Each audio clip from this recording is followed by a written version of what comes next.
Birth/Rebirth, and using Depp as a villain and humanity as morally gray gives you an engaging horror film that isn't dependent on blood, guts, and violence to keep you watching.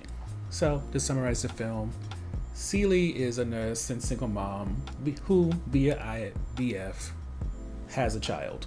The child's name is Layla, and at this point she's 6 years old.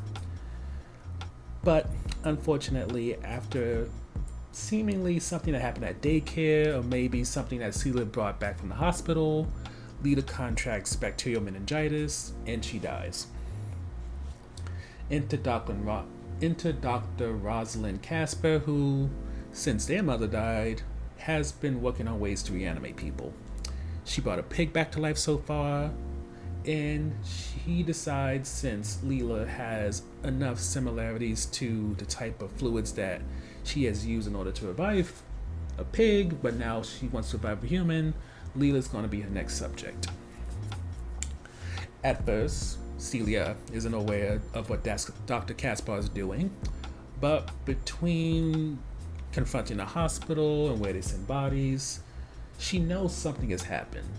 And because Dr. Caspar is the only person who may know how the body got transferred, she focuses right on her, even to the point of stalking her home, and that's where she discovers that Leela has thus far been successfully revived.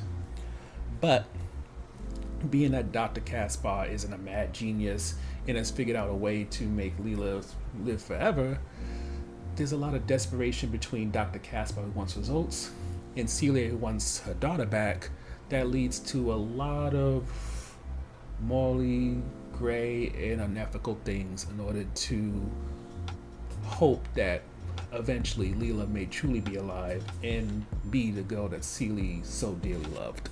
So when it comes to this film, one of the notable performances for us is that when it comes to Rosalind, she starts off as somebody who, without a confirmed diagnosis, she reads as someone that can come off autistic since she doesn't really do eye contact. She's very much about routine, logic. She's very socially inept, and she becomes very obsessive to her work to the point where little things can just bug her. Any type of stimuli that's not part of what she's into. And with that, you can see that she struggles with a coworker who is a parent and trying to understand them when people use colloquialisms or any type of emotional connection, or rather they try to connect with her emotionally. She doesn't get it. Yet, when it comes to Celia, initially, while she's very cold and calculated since she kind of treats her like a lab partner, in time you see either Rosalind's walls come down, or maybe through their shared interest in Leela, she develops feelings. I mean, it's rather hard to say, because on one hand, you can say that when Rosalind's mom died, maybe that caused a kind of trauma where that kind of closed off from people.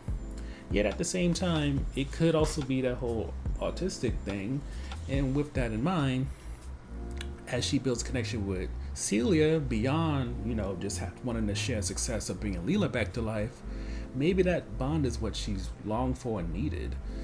And I would say maybe even it goes beyond just the routine of, she likes and maybe was coming to love Celia and Leela because that was part of a routine.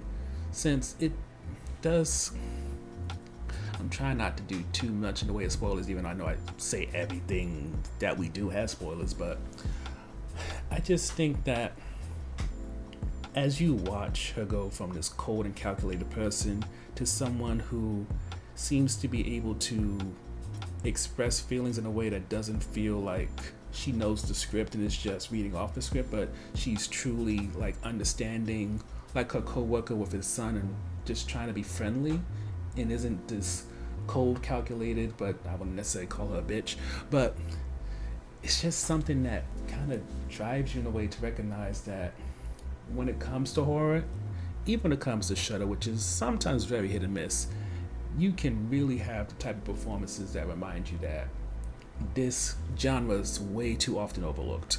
The next highlight for us, and also last topic, is Celia and Leela's connection.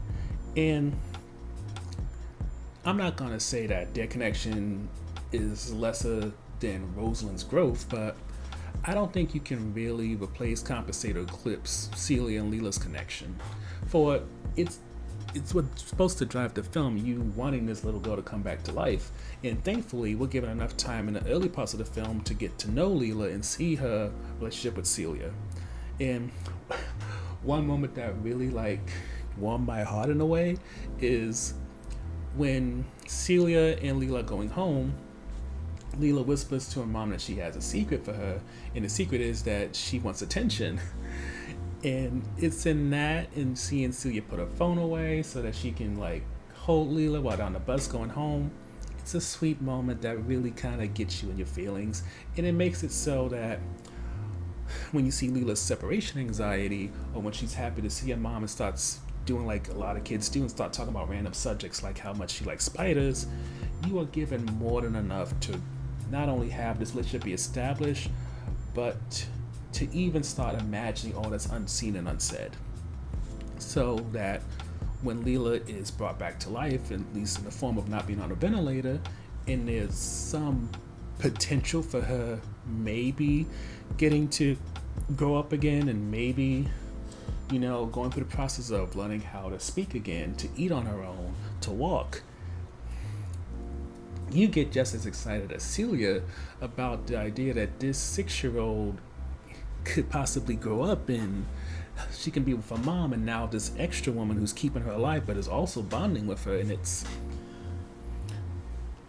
it's generally, when it comes to horror films, I don't expect to get any type of emotional investment because, especially for American horror films, it's just about blood, guts, and trying to scare the audience. But in this case, as noted in the overview, I believe, or rather the intro, there's no real villain beyond death in this, and bacterial meningitis is a random killer. It's like your kid getting chicken pox at the daycare. It's something that can happen randomly or anywhere under any kind of circumstance. So with death being the only villain, combined with how Rosalind grows as a character, and then Celia and Leela's relationship, and you kind of latching on to the idea of these three coming together, becoming a new family, that is why we not only say you should watch this, but we actually will recommend it, because it is just definitely top tier when it comes to Shudder, and I would even say in terms of horror movies, especially this year, probably one of our favorites.